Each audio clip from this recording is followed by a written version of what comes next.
Nous recevons un économiste star. Il a publié à l'automne dernier Capital et idéologie. Son ouvrage précédent, Le Capital au XXIe siècle, s'était vendu à plus de 2 millions d'exemplaires. Penseur des inégalités, des injustices fiscales. Dans un instant, vos questions, chers auditeurs, au standard 01 45 24 7000 ou sur l'application de France Inter. Bonjour Thomas Piketty. Bonjour. Merci d'être avec nous sur Inter. Le Covid, ses répercussions économiques désastreuses, la question des inégalités ou de la dette. On va parler de tout cela avec vous. Mais d'abord, Thomas Piketty, on voudrait avoir votre regard de citoyen. Vous êtes comme nous, confinés. Et demain après-midi à 15h, le gouvernement va présenter son plan de déconfinement. Ça repart déjà dans beaucoup de secteurs. Toyota à Valenciennes mardi dernier, l'usine Renault de Flins cette semaine, en partie en tout cas. Est-ce qu'à votre avis, ça déconfine un peu trop vite aux dépens de l'État sanitaire? Ou bien est-ce qu'Emmanuel Macron a eu raison de fixer ce cap? En d'autres termes, Thomas Piketty, vous pensez que le pays est prêt?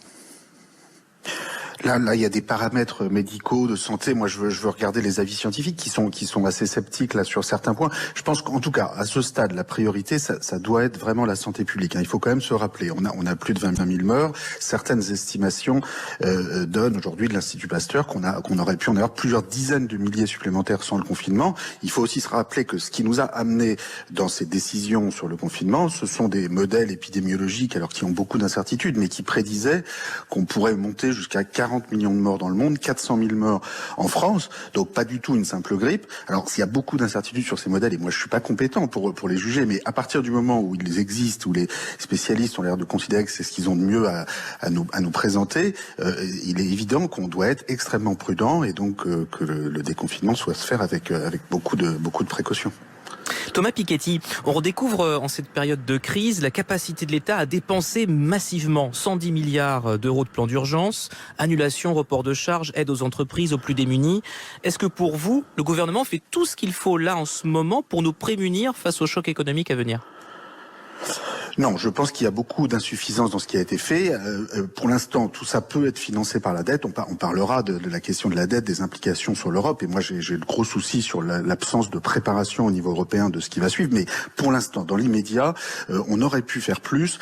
En particulier, alors on voit déjà toute la nécessité d'investir dans le système de santé qu'on aurait dû faire plus tôt, qu'on a trop négligé ces dernières années. Mais pour tout ce qui concerne le système de compensation de revenus, pour tous ceux qui ont perdu des revenus, on fait face à une situation d'inégalité extrême. De façon générale, le confinement révèle toute la violence des inégalités entre des personnes qui sont confinées dans des maisons de campagne, dans des grands appartements, et puis d'autres qui sont dans les tout petits logements. Tous les sans-abri qui ont été totalement négligés, qu'on voit demander de la nourriture errer dans les rues de Paris et des grandes villes, les sans-papiers. Il y a certains pays comme le Portugal qui ont décidé de les régulariser d'ensemble, au moins sur une base temporaire, pour pouvoir au moins s'en occuper, développer des démarches, des procédures. Donc là, il y a des inégalités flagrantes, et tout le système de chômage partiel, vous savez, dont on a beaucoup parlé, il faut bien voir toutes les insuffisances qu'il a. C'est-à-dire que plus de 10 millions de 10 Français. millions de Français, sauf que la plupart du temps, les entreprises, elles doivent d'abord avancer les salaires pendant de longues semaines, parfois de longs mois, alors qu'on pourrait avoir un paiement beaucoup plus automatique par l'État.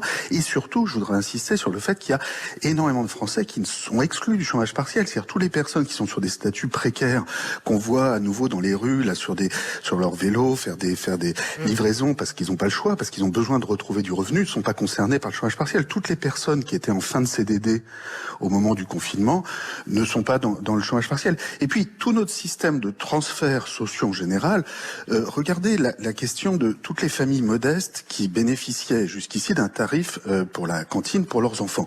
Comment ne se fait-il qu'on n'a pas, dès le premier jour, et a fortiori là au bout de 2 mois, organisé un versement automatique sur leur compte du transfert équivalent qu'on ne pouvait plus leur verser puisque les écoles sont fermées, mais qui permettent de compenser la charge à payer nouvelle en termes de nourriture. Parce qu'on a les revenus de ces personnes, ces revenus ont été déclarés pour pouvoir bénéficier du tarif, on a leur nom. Donc quand il s'agit de faire payer des impôts, tout est automatique, on a des déclarations de revenus pré-remplies. Quand il s'agit de verser des transferts, là, on ne fait rien. C'est la même chose. La prime d'activité pour les bas salaires, c'est quelque chose qu'il faut continuer de demander, alors qu'en fait, toute l'information sur les revenus, elle est disponible, et on pourrait l'utiliser pour avoir un système beaucoup plus automatique permettant de compenser les personnes face à de tels chocs qui créent vraiment des inégalités extrêmement violentes. Thomas Piketty, on reviendra sur les inégalités. Il y a eu quand même des aides aux familles les plus démunies. Yael Gauz, vous avez une question? Oui, dans le monde d'après, dans la situation économique qui suivra, quand on aura ouvert le couvercle du confinement, on va voir donc des inégalités. On va voir aussi surgir un débat sur le travail. Comment on organise le travail après? On voit que la droite, les Républicains, parlent d'une semaine de 37 heures, non plus de 35 heures. On voit que des plans de performance collective, comme on dit dans les industries, se mettent en place. Technicolor veut baisser les salaires. Airbus s'attend aussi à peut-être des suppressions d'emplois. Bref, est-ce que vous êtes inquiet de la tournure que pourrait prendre le débat sur le marché du travail après le confinement? Si on se met à baisser les salaires tout en augmentant le temps de travail et tout ça, oui, il y a de quoi s'inquiéter. Je pense pas, j'espère pas. Mais est-ce qu'il faut pas le faire face au choc qui nous attend? Est-ce que c'est pas nécessaire à un moment donné de s'adapter vu le choc qu'on va subir? Baisser les salaires, certainement pas, parce que c'est ça qui nous amène dans une spirale à la baisse, où on a déjà beaucoup de personnes qui ont perdu leurs revenus, qui sont même obligées d'aller travailler dans des conditions extrêmement délicates pour pouvoir préserver un minimum de revenus. Donc on va pas rajouter de la perte de revenus aux pertes qui ont déjà eu lieu. Non, dans l'immédiat, il faut que l'État fasse face à ces chocs. Et quand on parle de réinvestissement et de redémarrage de l'activité économique, je crois qu'il faut vraiment se saisir de cette occasion aussi pour ne pas redémarrer exactement comme avant. C'est-à-dire qu'il faut quand même réfléchir un peu quels sont les secteurs prioritaires en termes de réinvestissement. Le premier secteur prioritaire, c'est d'abord évidemment la santé. C'est-à-dire que pendant des années, on a dit qu'on n'avait pas d'argent pour la santé, que l'argent ne tombait pas du ciel, suivant l'expression du président de la République. Et on s'est rendu compte qu'en fait, le nombre de lits d'hôpitaux en France avait diminué depuis 10 ans en termes dans les services de soins intensifs, ce qui est quand même bizarre dans un pays qui s'est enrichi, et des pays en général qui s'enrichissent, et on fait le choix de désinvestir dans la santé. On n'avait pas les matériels qu'il fallait pour les masques, pour les tests. Donc je ne vais pas refaire toute l'histoire. Tout le monde maintenant connaît bien. Mais donc s'il y a un secteur dans lequel il faut réinvestir massivement, c'est la santé. Mais plus généralement les services publics. C'est, vous savez, l'éducation. Là, on a des étudiants et puis aussi des lycéens, des élèves plus jeunes qui ont perdu une bonne partie de leur année. Mais pour les étudiants, alors là, il n'y aura rien jusqu'en septembre. Or, les étudiants avaient déjà fait face à un manque d'investissement au cours des 10 dernières années. Vous savez, le nombre d'étudiants en France était d'à peine plus de 2 millions il y a 10 ans. On est presque à 3 millions aujourd'hui. On a augmenté de plus de 700 000 le nombre d'étudiants. Bientôt, on sera à plus d'1 million d'étudiants par rapport à il y a 10 ou 15 ans. Ce qui est une bonne chose en soi. Sauf que les moyens n'ont absolument pas suivi. Donc les personnes s'entassent dans des amphis, ont des conditions d'accès à des bibliothèques qui sont extrêmement mauvaises. Alors en plus maintenant tout est fermé pour de bonnes raisons. Mais pour penser la suite, je pense qu'on doit avoir un grand plan de réinvestissement dans les services publics, dans la santé, dans l'éducation, dans les universités, des moyens numériques. C'est-à-dire vous avez beaucoup d'étudiants issus de milieux modestes qui n'ont pas l'ordinateur portable, la tablette. Voilà, il faut un plan d'équipement permettant de rattraper le temps perdu, parce que dans le fond c'est ça le vrai enjeu de l'avenir. Thomas Piketty, on entend les priorités, l'hôpital, l'école, les étudiants. La priorité, ce n'était pas donc donner 7 milliards à Air France ou 5 milliards à Renault? Disons que si on fait que ça, ou si on se concentre là-dessus, on peut, à nouveau, le monde d'après, il faut le réinventer avec des nouveaux secteurs. Et il faut bien sûr investir dans la transition énergétique. Donc un grand plan d'investissement dans tous les logements passoires et tout l'équipement nécessaire pour faire en sorte qu'on arrête de gaspiller bêtement de l'énergie. C'est à la fois des emplois créés et on sait qu'on va dans la bonne direction. Parce que pour le coup, on est en retard. Je ne sais pas si on est en retard sur la reconstitution du PIB, mais on est en retard sur les objectifs qui avaient été fixés à Paris il y a déjà 5 ans, à la fin de l'année 2015, où toute la planète disait « Regardez, c'est magnifique, pour la première fois, on a décidé qu'on n'allait pas dépasser 1,5 degré de réchauffement, 2 degrés de réchauffement. » Et comme on sait, on n'est pas complètement en retard, parce que ce qu'on a appris aussi ces dernières années, et je pense que c'est ça quand même la leçon quand même très importante, c'est qu'on ne peut pas réussir tous ces objectifs si on n'a pas un très fort mouvement de réduction des inégalités. Et on l'a bien vu avec le mouvement des Gilets jaunes, c'est-à-dire que vouloir augmenter la taxe carbone sur les plus modestes pour utiliser l'argent pour supprimer l'impôt sur la fortune, forcément ça marche pas. C'est-à-dire que vous faites face à un mur et des personnes, vous pouvez leur faire croire que vous faites tout ça pour l'environnement, mais comment voulez-vous qu'ils y croient? Donc là, il faut reprendre complètement la politique environnementale dans un sens qui aille avec une très forte réduction des inégalités. Je pense en particulier qu'il faut mettre en place, un système de carte carbone permettant de mesurer les émissions individuelles mutuelle en carbone et de façon à interdire en fait les plus fortes émissions et mettre très fortement à contribution de façon générale les plus grosses émissions par rapport aux plus faibles. C'est-à-dire vous pouvez pas traiter de la même façon quelqu'un qui prend simplement sa mobilette ou sa voiture pour aller au travail de quelqu'un qui a un mode de vie qui Vous voulez dire qu'on va suivre chaque Français en fonction de son bilan carbone ? Je pense que, vous savez, par rapport à l'impôt sur le revenu, l'impôt progressif sur le revenu, il y a un siècle, tout le monde disait ça va être complètement inquisitorial, c'est impossible, donc il faut continuer d'avoir des taxes indirectes aveugles au moment où vous faites vos courses, tout le monde pareil, c'est impossible d'avoir un impôt sur le revenu. C'était le débat sur l'impôt sur le revenu il y a un siècle. Je pense que dans quelques temps, on se rendra compte que si on veut être sérieux sur la question du climat, des émissions carbone, oui, c'est possible. Vous savez, vous laissez à vos banques le soin de suivre toutes vos dépenses, toutes vos transactions financières. Est-ce que forcément les banques sont des organismes auxquels il faut toujours et tout le temps faire plus confiance que l'État ou l'administration fiscale? Je sais pas, je pense que la confiance, ça se construit, il faut trouver les façons de faire, mais partir du présupposé technique que c'est impossible, et donc il faut continuer de faire une taxe carbone aveugle qui taxe les plus modestes autant que les plus riches et qui même en fait taxe les plus modestes plus que les plus riches, parce que comme vous savez le kérosène des billets d'avion était exonéré. On ne va pas y arriver comme ça. Thomas Piketty, puisqu'on parle d'inégalité, oui. Yael Gauze. Vous parliez impôts, vous parliez fiscalité. Il y a un débat qui revient en force, c'est celui sur l'ISF, transformé en IFI par Emmanuel Macron au début du quinquennat. Est-ce que pour vous, et ce n'est pas du tout la voie suivie par le gouvernement, il faut rétablir l'impôt sur la fortune ?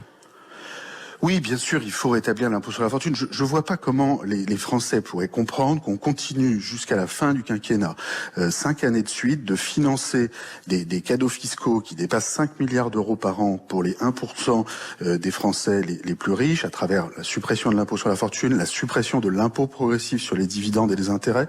Donc maintenant, si vous avez un très haut revenu, 200 000 euros, 300 000 euros par an en dividendes, vous payez structurellement moins d'impôts que si vous avez le même revenu comme salarié, alors que les deux devraient payer beaucoup et devrait payer autant.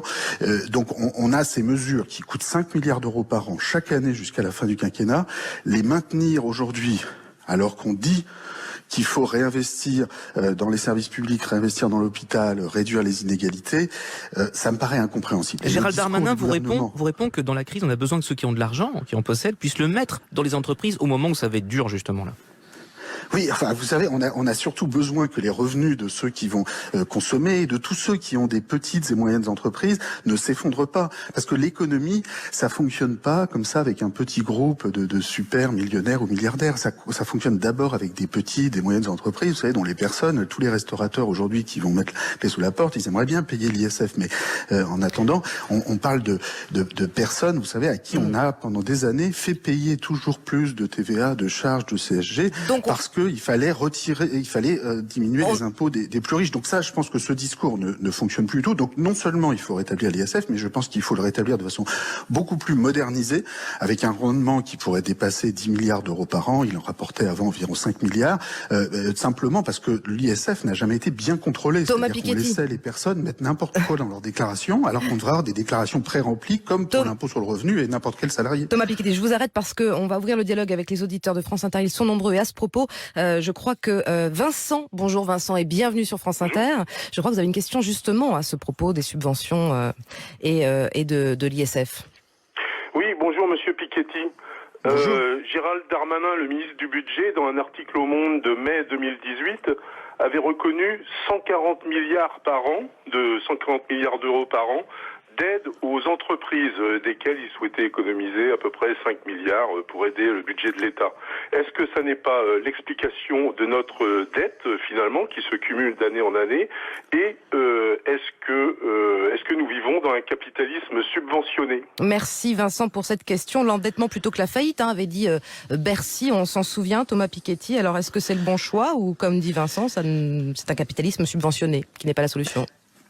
De façon générale, je pense que l'endettement, la croissance de l'endettement vient du fait qu'on fait sans cesse des baisses d'impôts sur des personnes favorisées, des investisseurs qu'on souhaite attirer. Mais à la fin des fins, ce qu'on fait surtout, c'est qu'on repousse à plus tard les difficultés. Et finalement, cette fuite en avant vers la dette, c'est un peu la conséquence d'une difficulté ou d'un manque de volonté pour trouver un système d'impôt juste. Et je pense qu'à un moment, il va falloir y arriver. Il faut aussi que sur la dette, on va devoir en Europe prendre des décisions extrêmement courageuses, extrêmement collectives. Et je pense qu'on peut plus continuer avec ce système où on a des vétos de pays, que ce soit les Pays-Bas, malheureusement parfois l'Allemagne. Et donc je pense qu'il est important que la France, aujourd'hui, propose à l'Italie, à l'Espagne, un système permettant d'avoir un endettement en commun, c'est-à-dire en fait de mutualiser le taux d'intérêt. C'est-à-dire, je veux vraiment insister sur ce point. C'est-à-dire, il ne s'agit pas de rembourser la dette des autres, contrairement à ce que voudraient faire croire certains responsables politiques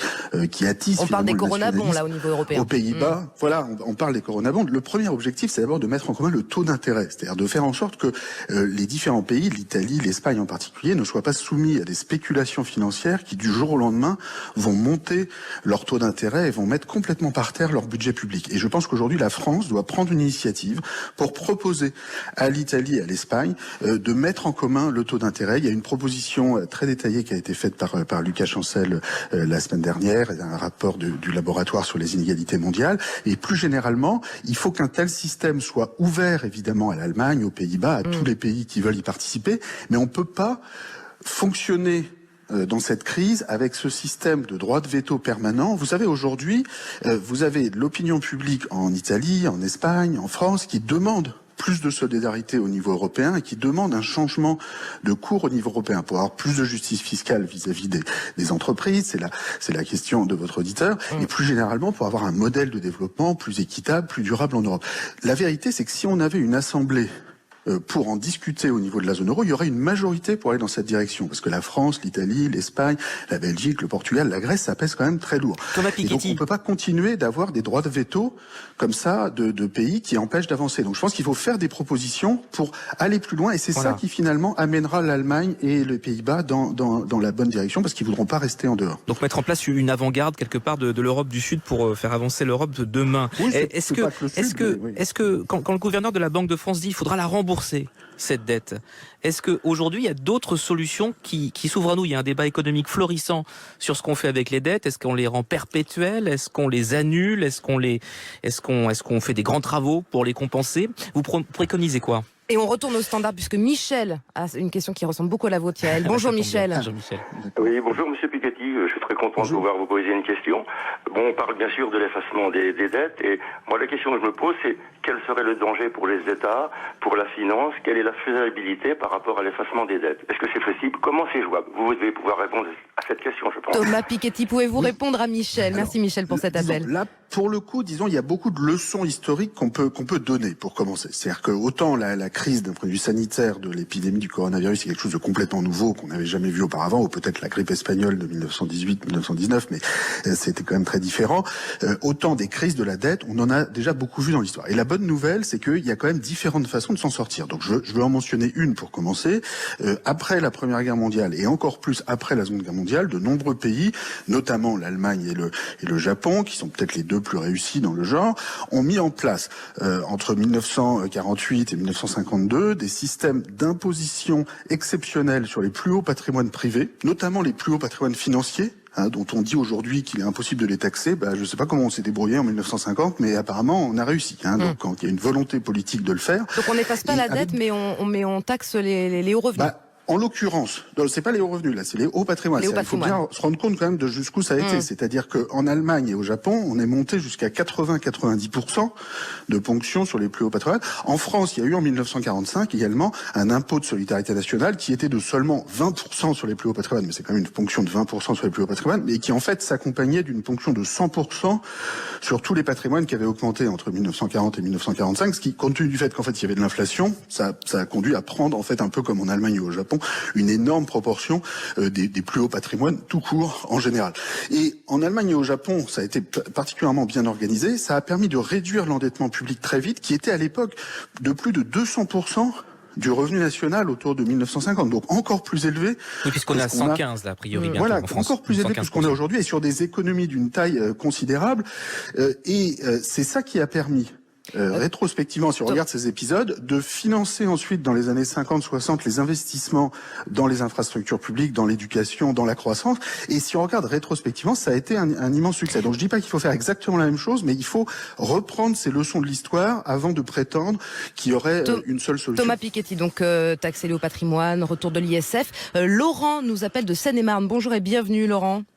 Oui, bonjour Monsieur Piketty. On vous écoute. Alors moi ma question toute simple c'est qu'est-ce que vous pensez de mettre en place le revenu universel en ce moment pendant la crise? J'ai entendu ça je crois en Espagne.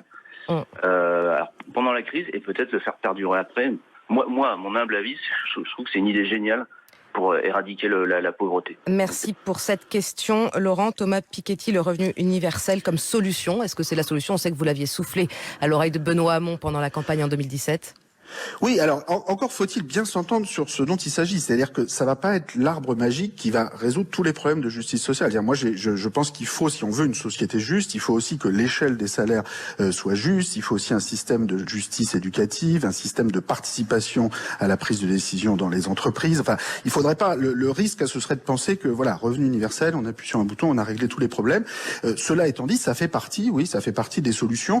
Je pense que moi, je préfère parler de revenu de base parce que dans le fond, le revenu universel se situe à des montants tels, même si on l'augmente, ça va pas être non plus Byzance. Donc on peut pas se contenter de ça. Mais c'est très important qu'au moins ce revenu de base, il soit vraiment versé de façon automatique. Et donc on en revient à ce que je disais tout à l'heure sur le fait qu'actuellement, beaucoup trop souvent, il faut faire la demande. Et par exemple, là, pour les familles qui auraient dû recevoir ce versement pour ce qu'elles n'ont pas perçu comme aide à la cantine, ça aurait dû être versé automatiquement dès le premier jour. Et là, on est 2 mois plus tard, ça n'a toujours pas été versé. Donc vraiment, l'automaticité, l'universalité de ce droit à un revenu minimal doit être absolument renforcée. Thomas Piketty, retour au standard avec Marc qui nous appelle du Nord. C'est bien ça, Marc ? Tout à fait. Bonjour. Bonjour Hélène Roussel, bonjour à tous. Monsieur Piketty, est-ce qu'il ne faudrait pas profiter de la redécouverte par certains de l'utilité sociale de tous les métiers pour proposer une réforme profonde des rémunérations, au moins dans la fonction publique? D'abord, réduire fortement l'échelle des rémunérations, vous l'avez déjà évoqué, mais également, je vous préviens que certains vont s'étrangler, abandonner le système de points qui augmente mécaniquement avec l'âge et qui fait que les jeunes avec enfants ont moins de moyens et ne peuvent pas, par exemple, s'acheter du bio, tandis que les plus âgés se retrouvent avec davantage de moyens alors qu'ils ont moins de besoins et remplissent les avions et les bateaux de croisière. Alors, mettre une croix sur ce système de points d'indice dans la fonction publique, Marc, c'est bien ça ? En quelque sorte. Thomas Piketty va vous répondre. Oui, ou plus généralement, si je comprends bien, revaloriser les salaires les plus bas, les salaires des plus jeunes et des plus jeunes avec des enfants. Et je pense que oui, absolument, il faut aller vers une échelle des salaires qui soit moins élevée qu'aujourd'hui. Et je pense, moi, j'invite vraiment tous ceux qui aujourd'hui font des propositions sur le monde d'après, sur la transition énergétique, à prendre en compte peut-être davantage cette dimension inégalitaire et de bien voir quels sont le type de revenus pour les personnes qui sont actuellement au SMIC ou entre 1 SMIC et 2 SMIC, qui devraient vraiment être la priorité. Quelles sont les propositions permettant d'améliorer leur situation et de demander davantage d'efforts aux personnes qui sont au-delà de 4, 5 SMIC et a fortiori qui sont à 10 SMIC ou 20 SMIC. Et là, il y a un besoin de rétrécir. On n'ira pas jamais vers la sobriété énergétique si on ne va pas vers une certaine sobriété sociale et économique. Thomas Piketty, vous avez écrit récemment dans une tribune que le confinement bouleverse les rapports de force et révèle l'utilité sociale de chacun. C'est un concept assez particulier qui est utile, qui ou n'est pas utile socialement. Est-ce que Bernard Arnault, par exemple, patron de LVMH, est pour vous utile socialement? Est-ce qu'il ne crée pas des emplois lui aussi? Il renonce aussi à une partie de son salaire, il renonce à des dividendes. Est-ce que ces patrons-là sont utiles pour vous? Oui, il est sans doute aussi utile que d'autres de cadres de son entreprise. Simplement, l'idée qu'il y a une personne qui serait à elle toute seule responsable pour tout un tas de bienfaits, donc le reste de la population n'aurait plus qu'à la remercier. Et, enfin, tout ça, c'est une vision idéologique qui ne correspond pas du tout à la réalité. Vous savez, Bill Gates, il est très sympathique, mais enfin, il n'a pas inventé les ordinateurs tout seul. Il s'est reposé, comme tous les chefs d'entreprise, sur des quantités de connaissances, souvent de connaissances publiques, qui avaient été produites par des chercheurs en informatique, par un système éducatif, par des infrastructures publiques, et on n'a pas à chaque fois mis le carnet de chèques du chercheur ou de l'agent public ou des autres personnes qui ont contribué à tout ça. Donc la richesse, la production de richesse, dans l'histoire, on se rend compte qu'elle vient d'abord de l'éducation et d'une certaine égalité dans l'éducation. C'est-à-dire si on regarde les pays qui historiquement ont été des leaders sur le plan économique, notamment les États-Unis au XXe siècle, eh bien c'est parce qu'ils étaient des leaders sur le plan éducatif et d'une certaine égalité, enfin en tout cas comparé aux autres pays, c'est-à-dire au milieu du XXe siècle, vous aviez 80-90% de la population qui allait au lycée aux États-Unis. À un moment, vous étiez à 20-30% en Europe ou au Japon. Et les États-Unis, en l'occurrence, ont complètement perdu ce leadership éducatif depuis les années 80, justement parce qu'ils sont rentrés dans une idéologie selon laquelle c'est toujours plus d'inégalités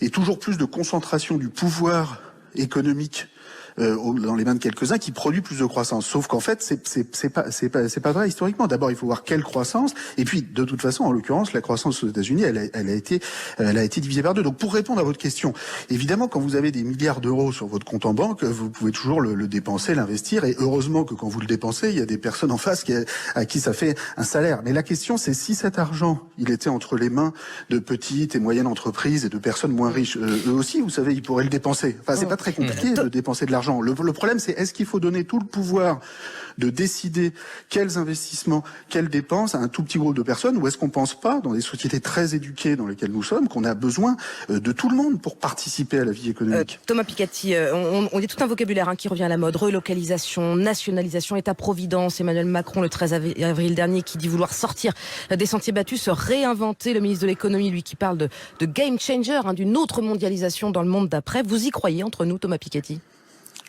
Et ce sera le mot de la fin. Mais je suis pas sûr qu'on soit vraiment prêt, politiquement, intellectuellement à cette transition. J'espère que cette crise va nous amener dans cette direction, mais je pense qu'effectivement il faut remettre en cause. Et ça va être difficile parce que beaucoup de personnes vont vouloir continuer à revenir au modèle précédent. Mais il faut remettre en cause le dogme selon lequel tous les échanges internationaux sont forcément bons, que le taux d'imposition sur les échanges internationaux devrait forcément être de 0%, parce que dès qu'on l'augmente par rapport à 0%, on ne saura jamais où s'arrêter. Donc une autre mondialisation est possible.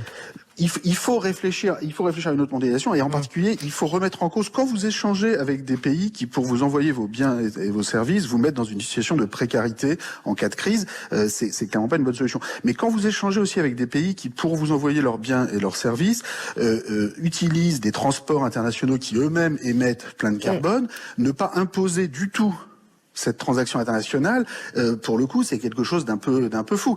Quand vous commercez avec des pays qui n'imposent pas les bénéfices des plus grandes sociétés ou des plus hauts revenus, des plus hauts patrimoines à un taux correct, c'est également du dumping et il faut introduire des mesures. On va devoir s'arrêter là. Merci Thomas Piketty. Les sujets sont inépuisables. Éclairage, analyse. Merci encore d'avoir été avec nous sur France Inter, Thomas Piketty.